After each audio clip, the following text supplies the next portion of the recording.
Beleza. Aí, o que eu estou estudando ainda, né? Eu continuo estudando, é um tipo de junção Josephson, né? Específico. Mas aí eu vou explicar no contexto geral, né? Junção Josephson. Uma junção Josephson basicamente é um conjunto que você pega duas, né? Duas placas, né? Supercondutoras, certo? E você separa ela, você monta ali, né, um conjunto como um material aqui. Isso aqui é uma placa supercondutora, isso aqui é outra, né? Como a gente está estudando só uma junção Josephson, então é simplificado mesmo. E o material que fica aqui, ó, ele pode ser um metal, ele pode ser um isolante, e isso, né, diferencia algumas propriedades do tipo de junção.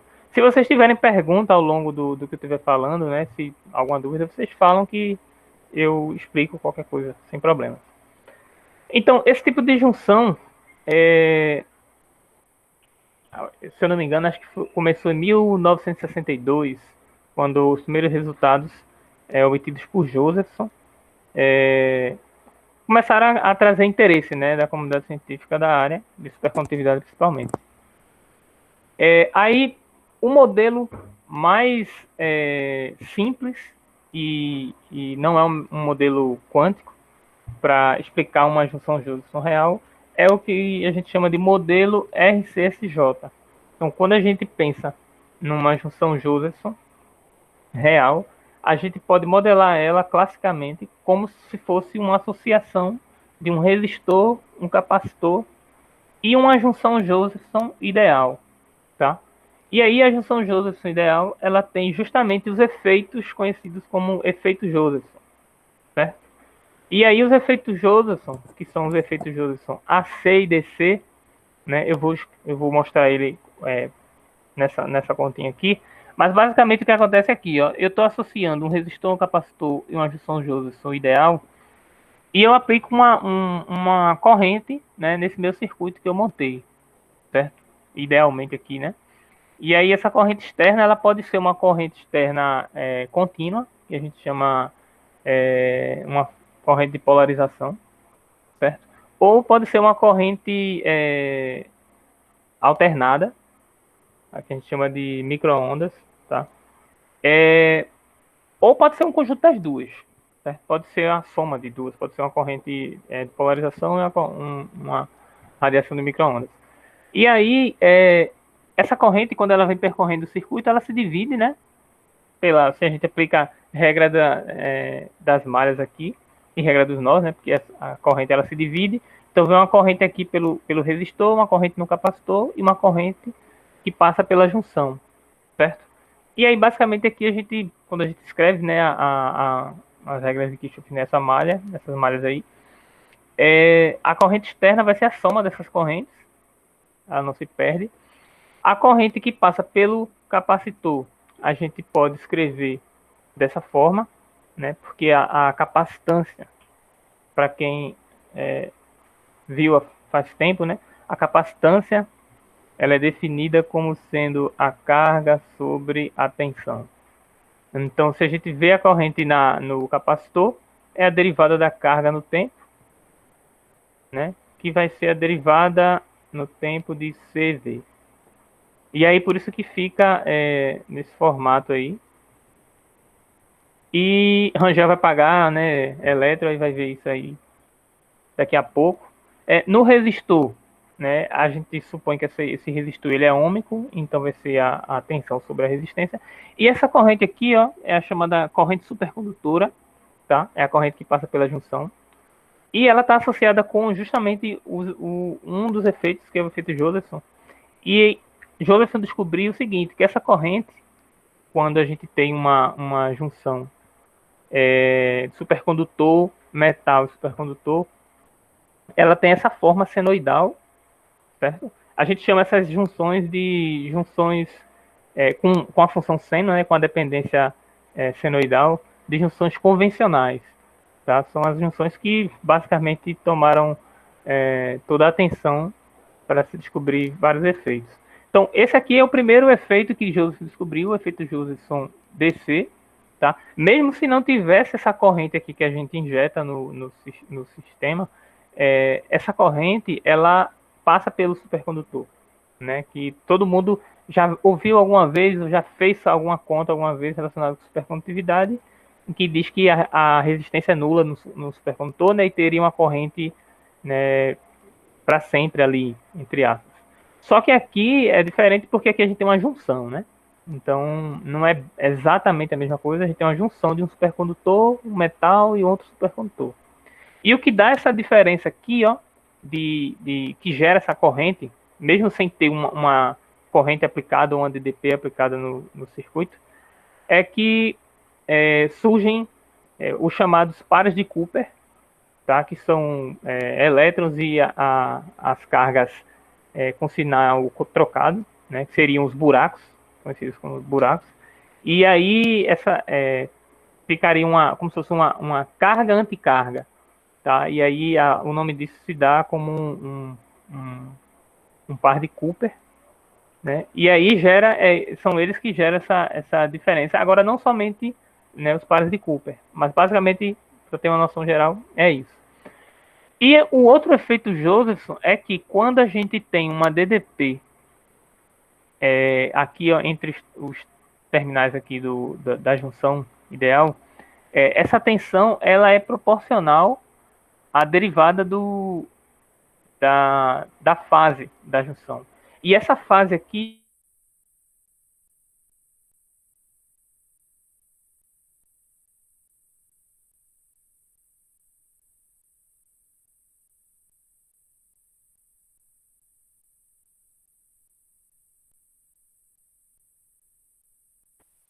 caiu, foi? Travou. Já ia perguntar. Mas vocês entenderam aqui a parte da fase? Ou foi Não, antes aqui disso? pelo menos foi antes. Aqui foi quando você Tá tava falando aqui. Isso. aqui? Na efeito Josephson Foi, quando AC. disse que era proporcional. Pronto, aqui a tensão entre os terminais ela é proporcional à taxa de variação da fase, tá? E essa fase aqui, esse φ, ele é basicamente a diferença entre a fase de um supercondutor e da fase do outro supercondutor. Essa fase, ó, ela é a fase do parâmetro de ordem, né? Basicamente é menos I, K, π.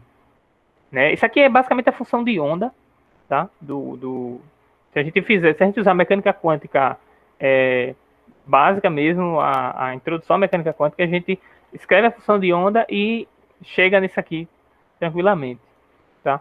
Aí essa fase aqui é a diferença de fase entre os supercondutores, tá? Vou só tirar porque nesse material eu não preciso deixar isso. Aí dessa forma eu pego no lugar do V aqui, eu substituo, né? Esse aqui é a constante de Planck, o H barra, e aqui é a carga elementar. E aí quando eu substituo isso aqui, eu fico com essa expressão, né? O I2 eu substituí foi esse daqui, né? E aí eu fico com essa cara aqui, né, dessa expressão, tá? Basicamente, o que eu estou estudando num primeiro momento quando eu excito a minha junção com uma corrente de polarização IDC, tá? É uma corrente fixa, que eu vou aumentando ela com o tempo. Obviamente que eu vou aumentando isso num programa computacional, né? E eu também tenho uma corrente harmônica, certo? Uma corrente que oscila. E aqui é um termo de ruído térmico, né? Que surge justamente quando essa corrente, o sistema ainda não está no seu estado de equilíbrio, tá? Aí aqui essas contas aqui todas eu não vou discutir tanto, certo? Porque o objetivo não é tanto falar. Posso fazer uma pergunta? Pode. Essa corrente DC que tu falou que vai aumentar, tu resolve para uma determinada corrente ou tu vai aumentando ao longo da simulação?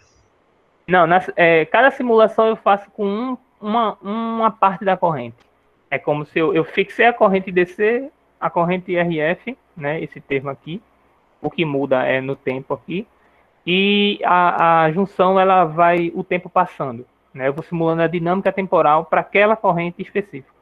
Aí depois que eu faço essa análise, né, obviamente a simulação, aí eu mudo, né, dou um passo na corrente DC, certo? Para um outro valor.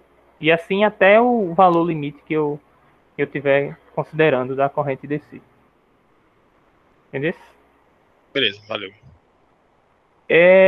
Pronto, aqui, esse procedimento todo aqui é para a gente adimensionalizar, tá? Para a gente deixar as equações, porque se você pega essa equação aqui e tenta resolver ela no computador, né, fazer um experimento numérico com isso aqui, você tem que se preocupar com cada, né, essa constante, é uma potência de 10 e não sei o que, não vale a pena. Então, para ser bem geral, você escreve, né, adimensionalizado, e depois, quando você tiver um problema específico, você só escreve, você define, né? Você redefine as constantes e resolve multiplicando, né? Ou dividindo o que tiver que dividir, certo? Aí quando a gente faz a dimensionalização, faz todo o procedimento aqui, a equação ela fica com essa cara, né? Aqui já é no tempo adimensional, aqui já é um termo que depende da razão entre dois tempos. Aqui é o tempo do circuito RC separado, né? Que é o próprio RC. E aqui é o tempo da junção, o tempo característico da junção que eu estou considerando, tá? E aí, esse aqui seria uma outra forma de eu escrever, né? Eu estou pegando aqui, né, a segunda derivada. Geralmente, quando a gente faz simulação, a gente, né, procura resolver uma equação diferencial de segunda ordem, a gente divide ela em duas equações diferenciais de primeira ordem. Fica mais fácil de você escrever o código do que você utilizar ele assim. Então aí eu defini um P aqui como se fosse o momento, tá? E o φ ele fica como se fosse a posição, tá?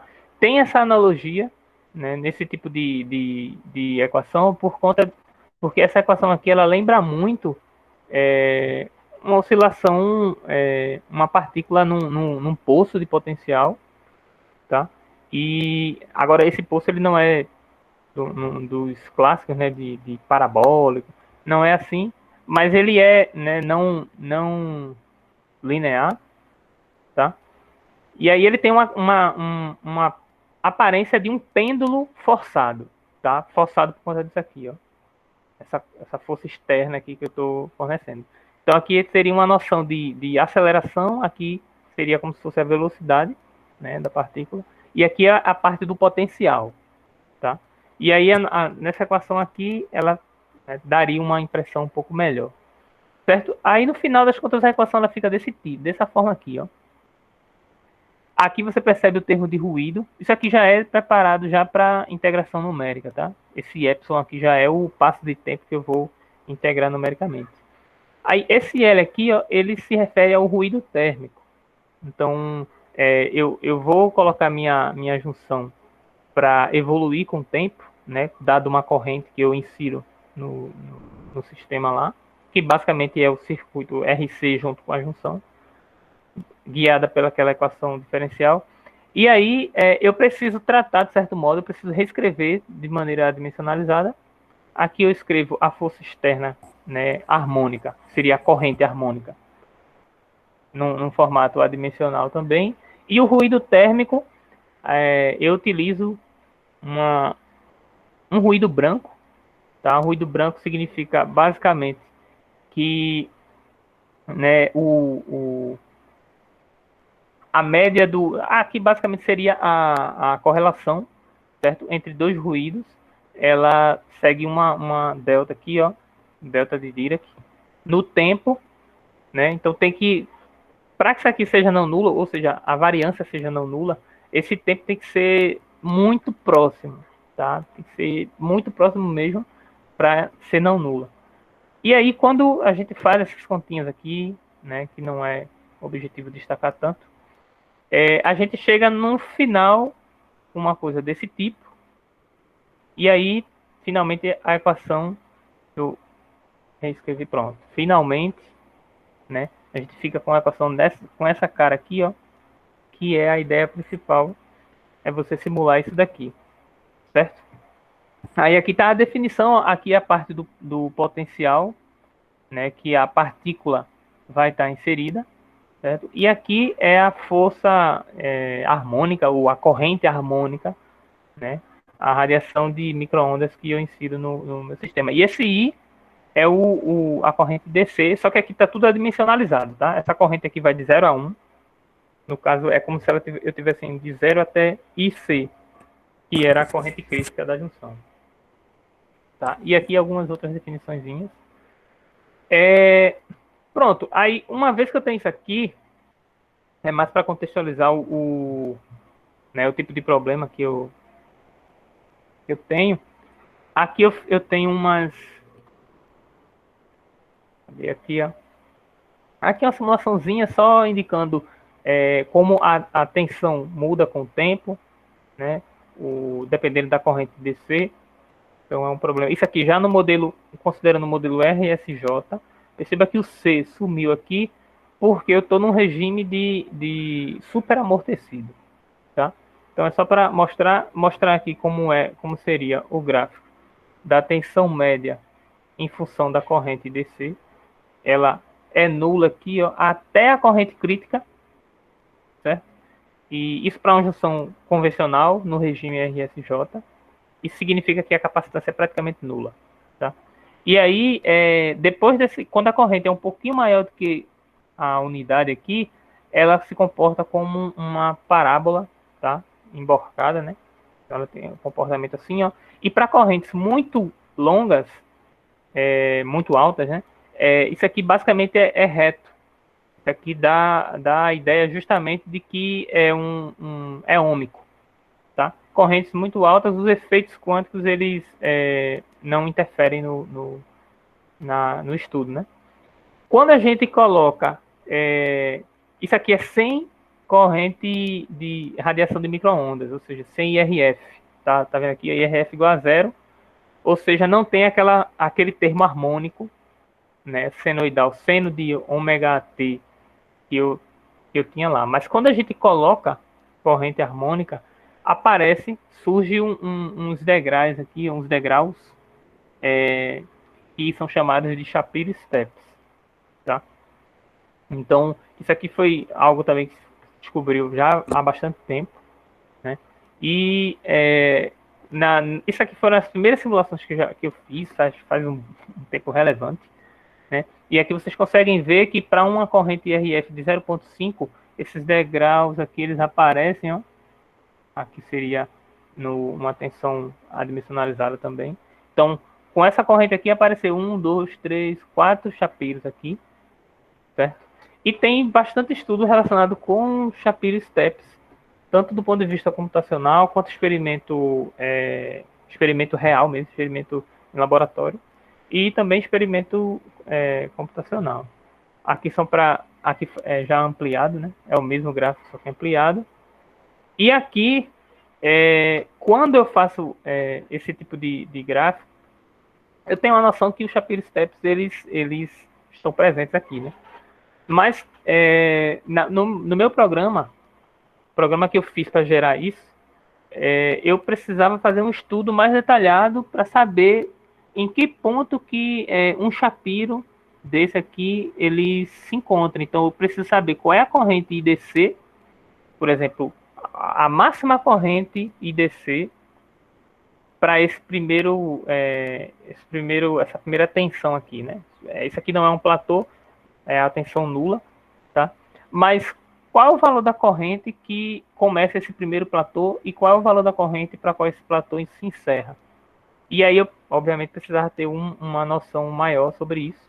E aí, para isso, eu precisava fazer um mapa, eu precisava caçar na minha simulação esses limites aqui de corrente para cada platô, né? E aí o que eu fiz foi justamente um mapa como esse aqui, ó. Aqui é a corrente RF e aqui é a corrente DC, certo? E essas curvas aqui coloridas, ó, elas representam exatamente o ponto, a corrente máxima quando a gente tem, por exemplo, quando a corrente RF é zero. Então, o máximo do platô ocorre exatamente em 1, que é exatamente aqui, né? No caso, sem IRF, a gente teria uma coisa assim.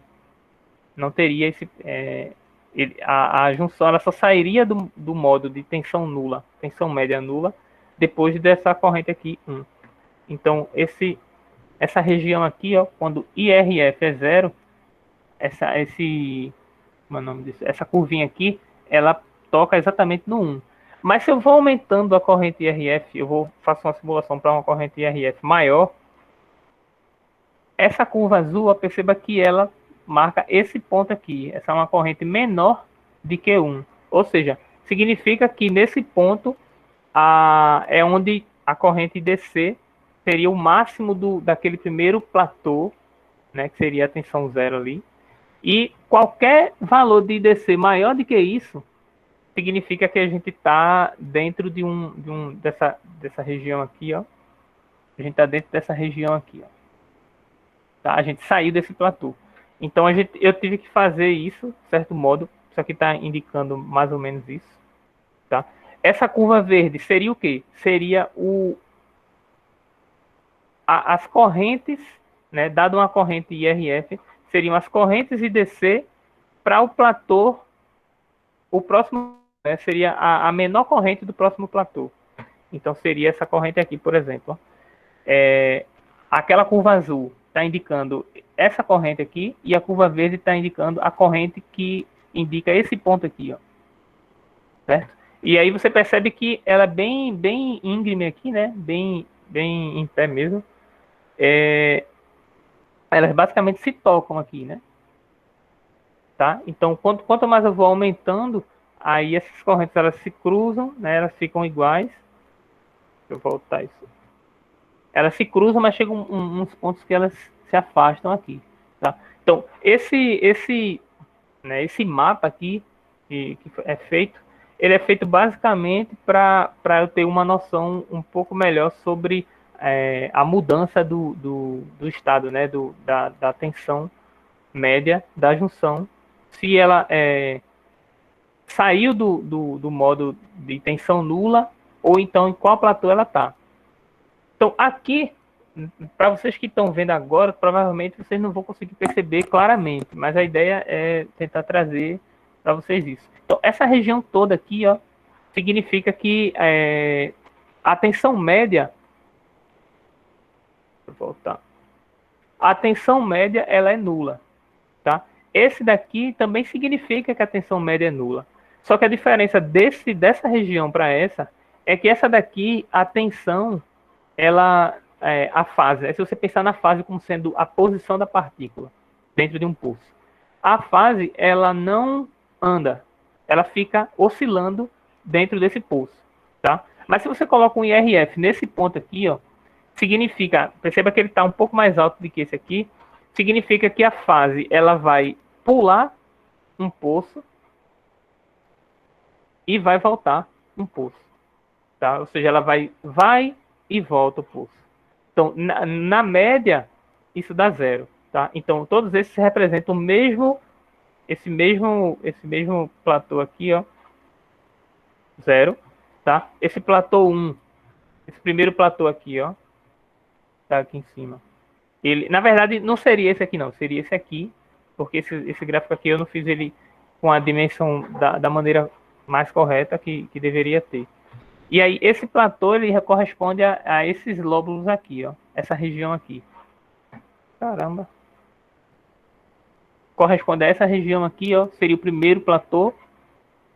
E aqui, esse platô, ele significa o quê? Ele significa que a tensão média da junção, ela é 1, tá? Ou seja, ela tem um saldo de 1. Então, nesse caso aqui, ela só passou um poço e não volta mais, tá? Esse aqui, ó, que é uma mesma região, seria o mesmo platô 1, só que a diferença é que a partícula ela andaria um poço,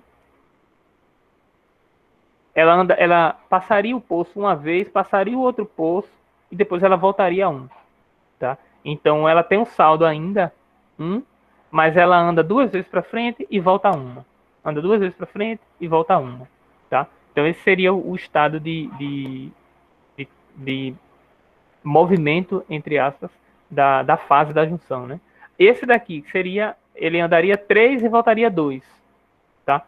Então, cada platô desse aqui que você consegue ter essa interpretação fazendo analogia mecânico-clássica. Tá? Aqui tem um exemplo diferente, né? Quando a corrente IRF é 1, ó. Se eu tenho uma corrente IRF igual a 1, eu até destaquei aqui. Deixa eu ver, IRF igual a 1, se eu pegar a corrente IDC 0,5, eu vou estar nessa região. E essa região, né, IRF igual a 1, que já está aqui, e IDC igual a 0,5, ó, eu estaria exatamente no primeiro platô. Certo? Se eu pego, por exemplo, deixa eu ver,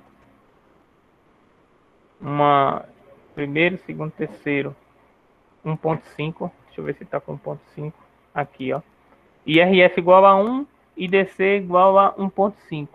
Ele estaria no primeiro, segundo, no terceiro platô. Tá? Seria esse aqui, o primeiro, segundo, no terceiro platô. Certo?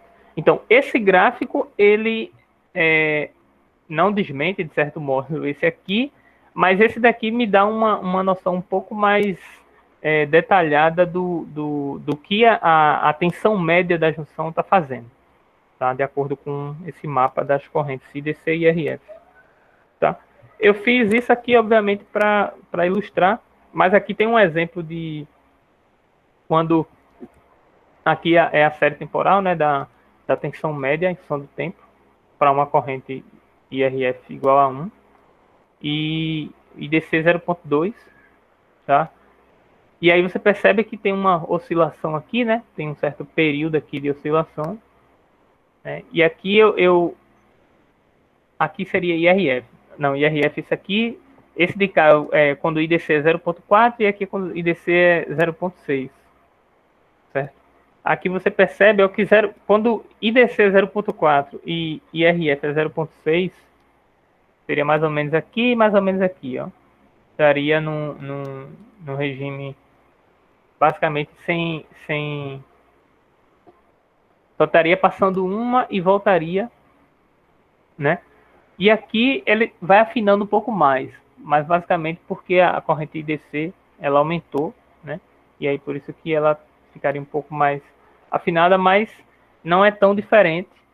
Só que quando a gente pega uma corrente IDC maior do que 1, aí a dinâmica ela se altera bastante. Né? Aqui basicamente é como está indicando que a fase ela passou um poço uma vez, duas vezes, e aqui quando ela chegou no zero, ó, a tensão média ela foi para baixo, ela diminuiu, ou seja, ela voltou um poço e depois ela subiu, né, e depois desceu, e aqui o negócio fica engraçado, mas tem um padrão aqui que se repete, né, nesse caso. E perceba que esse sistema é um sistema basicamente não linear, então a gente não consegue, principalmente com IRF aqui, a gente não consegue ter uma solução analítica tão de cara. Tá? Eu fiz umas separações aqui, mas eu não queria muito destacar essa parte. Eu quero voltar para como é que se fala? Eu quero vir para cá, ó, porque é exatamente a parte que eu estou utilizando agora, certo?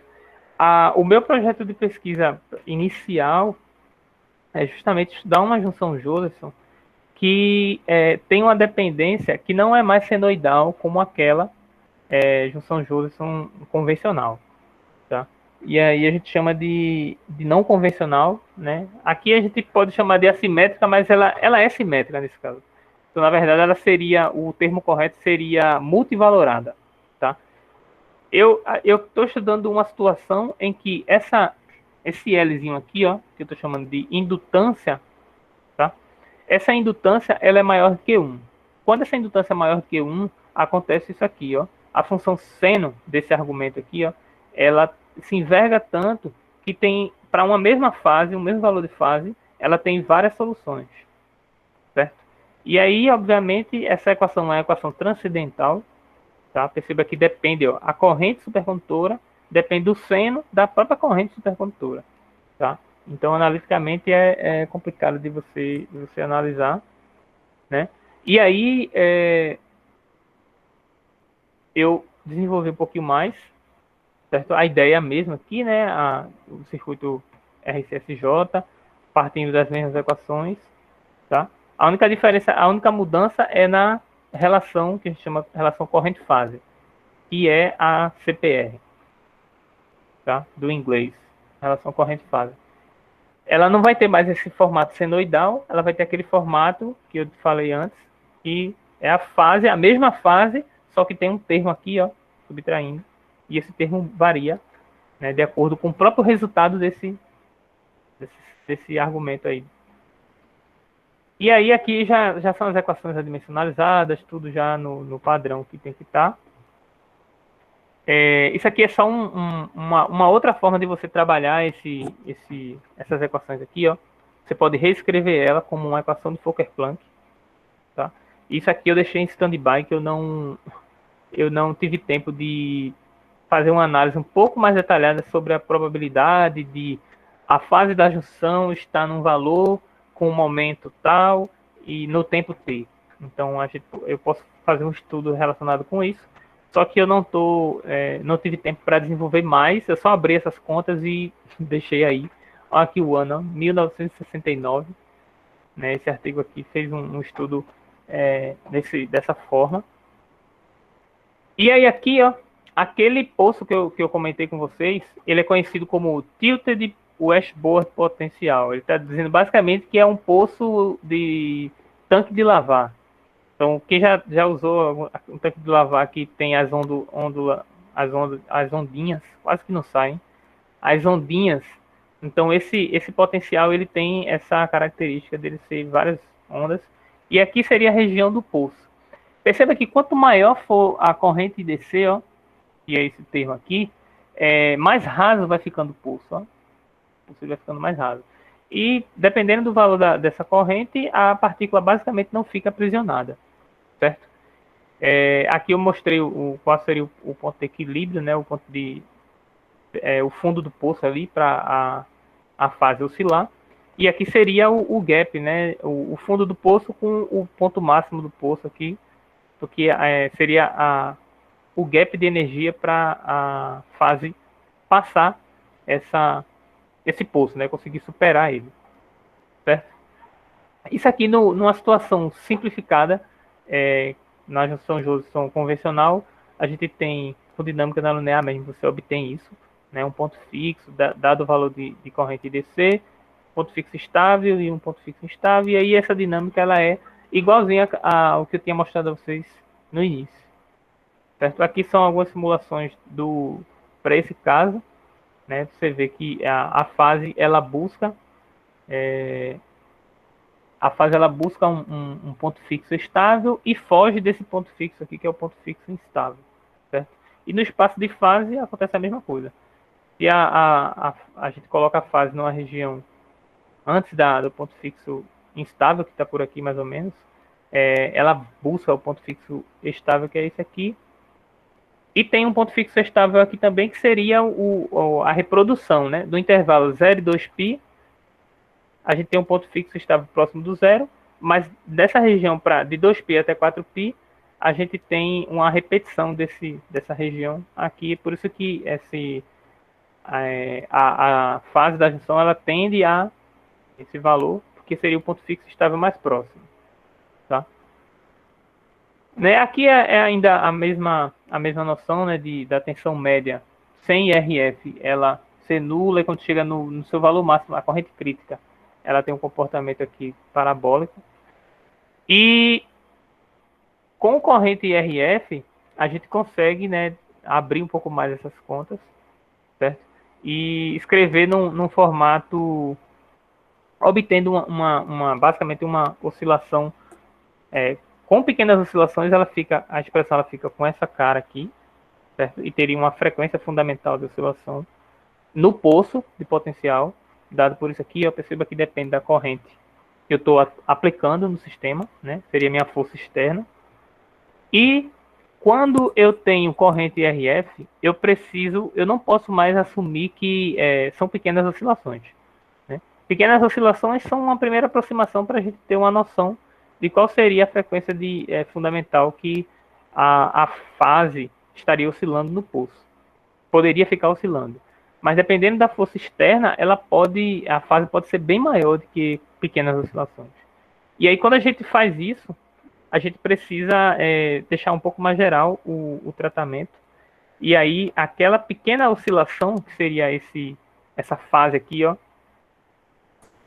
Essa fase, ela está aqui embutida na fase que eu estava simulando inicialmente. Então, tem uma fase de equilíbrio e tem uma fase que vai depender da minha força externa, tá?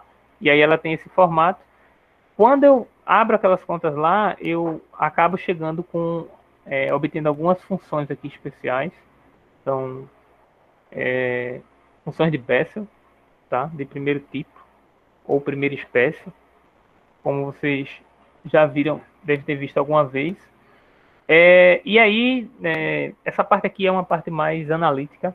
Aí foi um desenvolvimento meu que eu ainda não finalizei. Então, são algumas coisas que ainda estão em aberto, tá? Mas até esse tratamento até aqui, ele está consistente. Eu, obviamente, segui em alguns artigos, reproduzi os cálculos de alguns artigos e está condizente.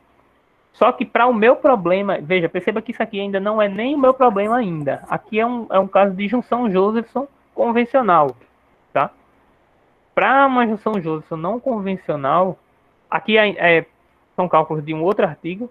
Eu abri as contas e tal, aí reproduzi os mesmos cálculos e obtive essas constantes aqui que eles demonstram no artigo, tá?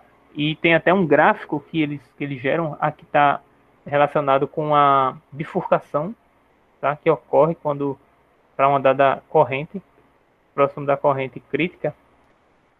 E isso aqui tudinho, veja, a corrente crítica é 1.957, então nessa corrente aqui ocorre essa bifurcação. Todo esse procedimento, a gente está falando de uma junção supercondutora, mas esses resultados aqui todos são baseados basicamente em mecânica clássica e circuitos clássicos, né? Não tem nenhuma interação quântica, embora vários artigos já tratam esse tipo de sistema, eles já analisam como o poço sendo um poço harmônico, como na mecânica quântica, tá? E tem níveis de energia aqui, e os resultados que se encontram, tanto clássicos, condizem com os resultados quânticos, né? Agora, quando a gente diminui muito a temperatura, né, você deixa, sei lá, se você deixar o sistema numa temperatura, um banho térmico, com a temperatura muito baixa, aí o modelo clássico ele diverge um pouco do quântico, porque obviamente ocorre um predomínio das interações quânticas. Mas a noção é básica da fase aqui oscilando dentro de um poço. E aí, no caso, aquele ruído térmico, além da corrente externa harmônica que faz ele oscilar aqui, a gente tem também o ruído térmico que pode fazer ele vencer essa barreira de potencial aqui, basicamente. Tá? O que eu estou fazendo agora, atualmente, eu estou querendo reproduzir esse gráfico aqui, que está relacionado com a taxa a probabilidade de escape da junção. Só que nesse artigo ele fez o escape da fase daquele poço, tá? Um poço desse aqui, ó, excitado por corrente RF e excitado por temperatura, né? O ruído térmico.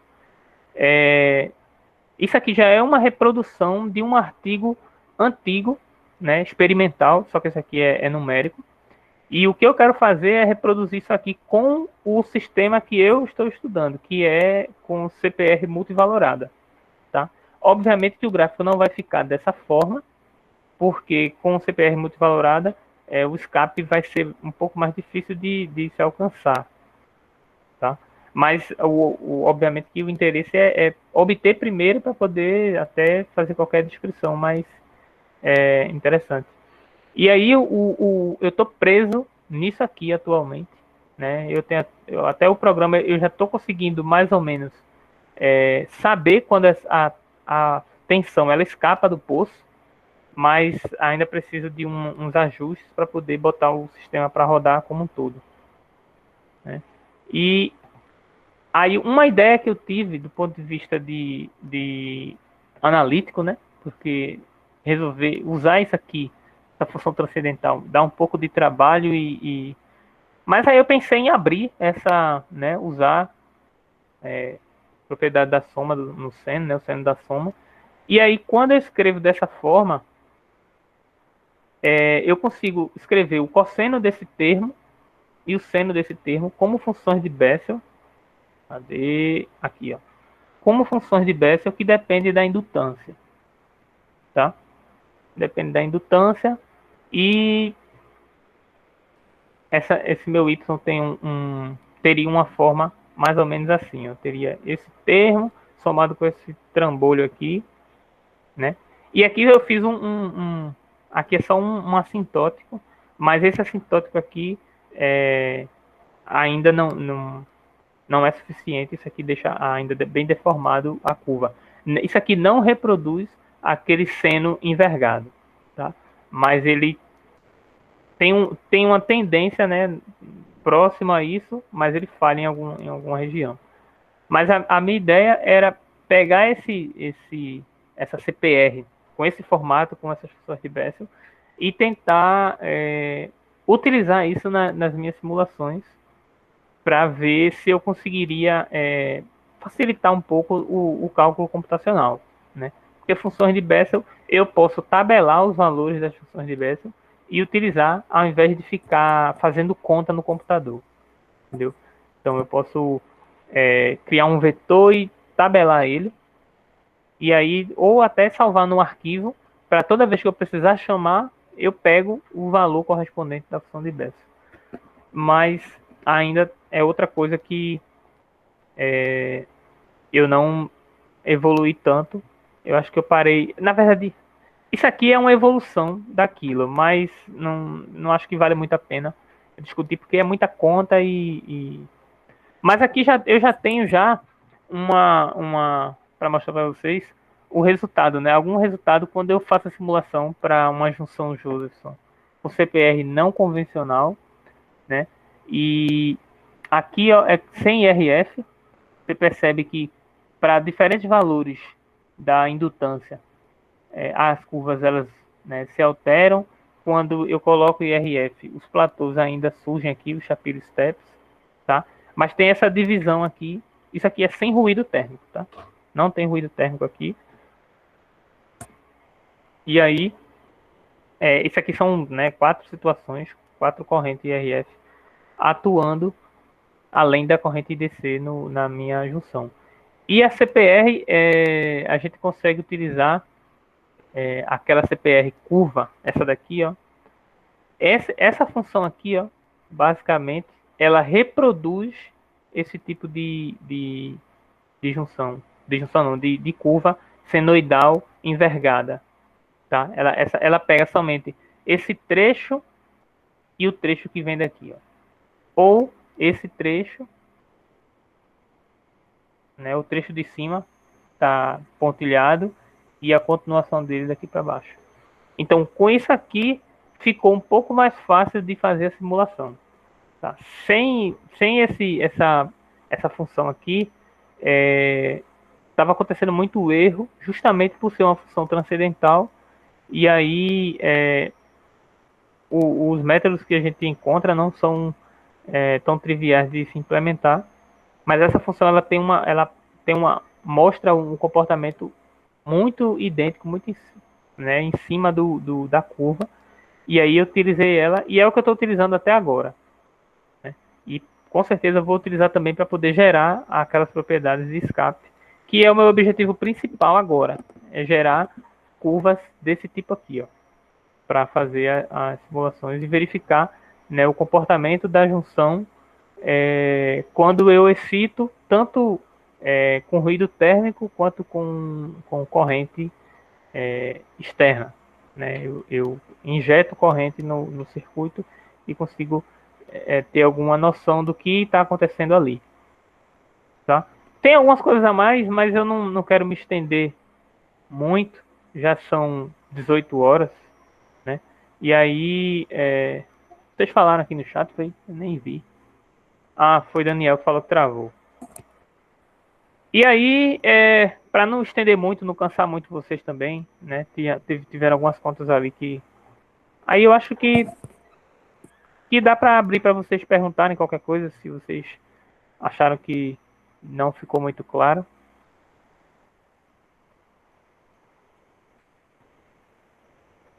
Emerson, Oi. sobre aquela série temporal que tu exibiste, né? Tu fizeste algum tratamento nela? Tu vais investigá-la de alguma forma? Tu tem alguma conclusão sobre ela? Não ficou muito claro para mim se tu vai... Ou não é o foco, né? De repente não seja o foco. Essa série aí que tá aparecendo. Essa daqui, o objetivo principal dela era simplesmente para me mostrar como era que a tensão ela estava mudando. A tensão ela basicamente seria a velocidade, tá?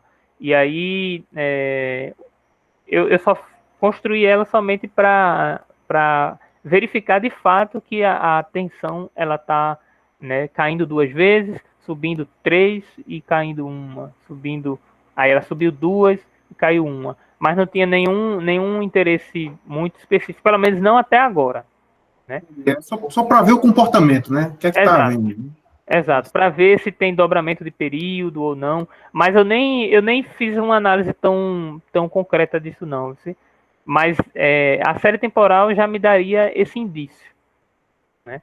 Mas no meu caso específico, o que eu estava mais interessado era obter ou um mapa de retorno ou um mapa de Poincaré, porque como o meu sistema ele tem uma dependência temporal explícita, então dinâmica não linear não é suficiente, né? Quer dizer, dinâmica não linear é suficiente, mas eu precisaria de algumas ferramentas um pouco mais sofisticadas, né? Então, o mapa de Poincaré, ele é difícil de você construir, mas ele também te dá uma noção até boa se você, né, seu sistema apresenta caos, se o seu sistema for maior do que 2 dimensões, né? Se ele tiver mais que 2 dimensões.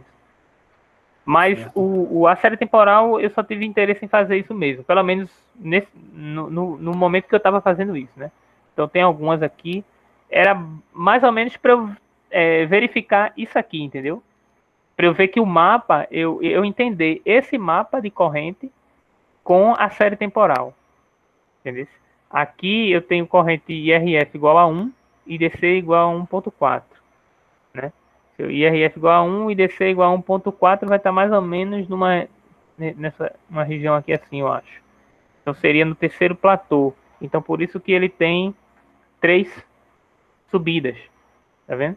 Ele sobe 3 vezes porque ele está pulando um poço, outro poço, outro poço. Aqui é a mesma coisa. Então por isso que a tensão média ela vai estar no terceiro platô, entendeu? Então a noção era basicamente essa da série temporal. Não era investigado de uma maneira mais como série temporal mesmo, não.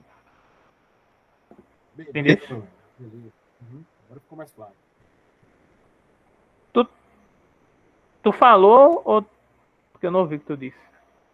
Não, isso tá tranquilo, tá tranquilo. Ah, tá. Beleza. Alguém tem alguma pergunta a mais? Eu tenho. Fala aí. Bota nos teus últimos slides, por favor, que tu mostrou. Esse aqui? Não, né? Foi no. Não, foi naquela função. Essa Aqui. daí. Uhum. Essa função aí, ela é só uma mutreta, né? Ela foi. Essa daqui é engraçado porque Clécio quem tirou ela do bolso. E usar essa expressão. Ele tirou ela do bolso e eu fiquei olhando assim, meu irmão, velho, que doideira é essa? E o pior é que fica em cima, velho, da curva.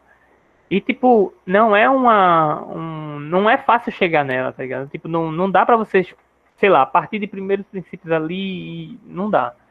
O cara tem que ser um pouco de macaco velho pra poder obter essa... Mas ela funciona, tipo, ela dá um resultado muito bem, velho. Então, ela não sai diretamente daquela tua função transcendental lá. Não, vai não.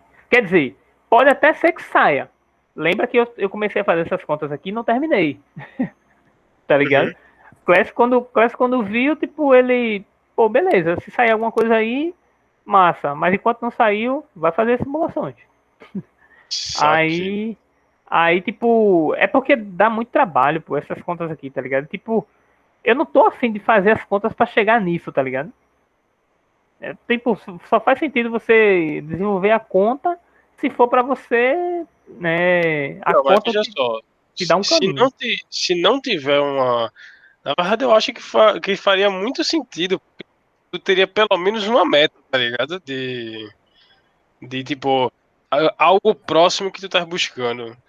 Porque se não tem isso em canto nenhum, em nenhum livro de, sei lá, Uhum, é, métodos matemáticos, sei lá, aquelas funções livro de função especial, coisa do tipo, tá ligado? uhum, Isso já é alguma coisa, tá ligado? Eu acho. sim. Mas eu vejo assim, né? Mas isso, obviamente, que foi uma escolha minha, né? Até porque tu não É, sabe quando ele tirou isso, né? Ele tirou do bolso, né? exato, eu até, quando ele tirou, eu falei, peraí que eu vou tentar encontrar. E ele, veja, não vai sair assim. Porque isso você não, você não deduz. Você está me subestimando.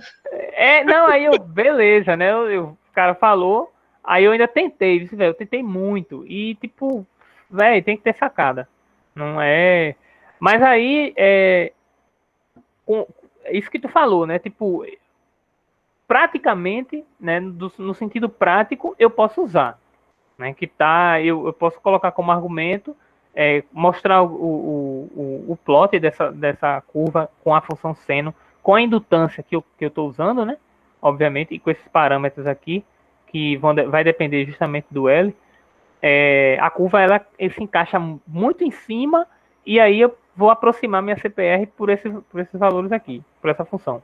Beleza.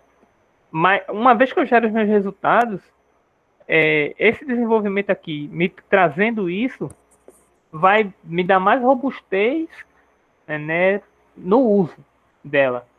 Mas não vai me trazer, quer dizer, pelo menos eu acredito que não vai me trazer muito resultado a mais, entendeu? Então Ah, sim. seria. Agora, Oi? tanto na tese quanto no artigo, isso seria um anexo matemático, tá ligado? Se Uhum. conseguisse chegar. Sim, sim. Seria o quê, Eu, Vitor? Um anexo matemático. Um Tanto na, anexo, certo? tipo, para mostrar que ele pode usar isso, só que, tipo, não faz parte do corpo principal da tese, tá ligado? É um anexo. uhum. Eu tenho uma pergunta que, tipo, eu não sei se eu me perdi na analogia aqui. Não sei se ela faz muito sentido. Não sei se tu chegou a responder ela e eu que me perdi, tá ligado? Qual? Mas tu faz um análogo mecânico, né? Uhum. É, para o teu sistema. Tu faz alguma análise, algum análogo? Existe, na verdade, a possibilidade de fazer um análogo hamiltoniano? Existe. Existe, mas é, é mais teórico do que qualquer análise. É mais teórico no sentido assim, de justamente estudar Fermi, basicamente, né? Então, se obtém as equações no tem até um artigo que eu tava querendo botar aqui, eu acabei não fazendo. Mas ele obtém justamente a partir de acho que teoria Bogoliubov de genes, né? E obtém isso, mas não é mais formal assim, não traz tanta coisa nova, entendeu? Porque esse análogo mecânico, ele tipo, todo mundo já fez esse análogo mecânico, tá ligado? Não são juros. E aí existe sim essa analogia hamiltoniana, mas eu nunca li muito aprofundado não, tá? Tem até um artigo que fala justamente, tem um formalismo de teoria quântica 2 que a gente cursou, né? E, tipo, eu tenho aquela vontade de encerrar essa parte com uma junção só e tentar fazer um estudo mais teórico, mais analítico mesmo, de conta, tá ligado? Mas eu tento fechar esse meu interesse principal de. Como é que fala? Ah, eu tirei. De escape, né? Eu quero fechar essa parte de escape para poder ler um pouco mais sobre essa parte hamiltoniana que tu falou. Massa, eu não tenho mais pergunta, não. Alguém aí tem mais? Agora tu mesmo falou que não parece ter nada de novo que surge dessa analogia, né? Não, não, né, na verdade não é bem isso, não. O que eu falei, assim, a analogia, não há dúvidas que ela exista. Né? Usar analogia com um pêndulo forçado, né, com um torque externo, por exemplo, força gravitacional, é algo que toda vez que você fala em junção de ondas, você encontra isso, tá ligado? Mas com CPR nesse formato aqui, não tem. Isso aqui, ninguém fez isso aqui ainda. Entendeu? O que se fez foi considerar, acho que eu até comentei contigo uma outra vez, uma CPR com a soma de senos. Tá? Foi um seno da fase com seno quadrado da fase, não sei o quê. Aí, quem usou os artigos até saiu esse ano. Acho que foram 2 artigos usando isso. CPR não convencional, e aí tem essa soma de senos. E aí eles atribuem essa diferença, né, às partículas Majorana e tinha um outro termo lá que eles usavam, tá ligado? Mas com esse formato aqui, ainda não tem. E aí até a analogia do oscilador, né, do pêndulo, não sei o quanto que valeria aqui, entendeu? Mas eu ainda acho que seria uma aproximação. Rapidinho, aí já é agora eu fiquei perdido. Duas coisas. Eu preciso até anotar aqui para não me perder. A primeira seria qual a motivação de usar uma CPR simétrica? Assim, experimentalmente tem material que apresenta CPR assimétrica, mas não se tem modelo funcional, tá? Que crave isso.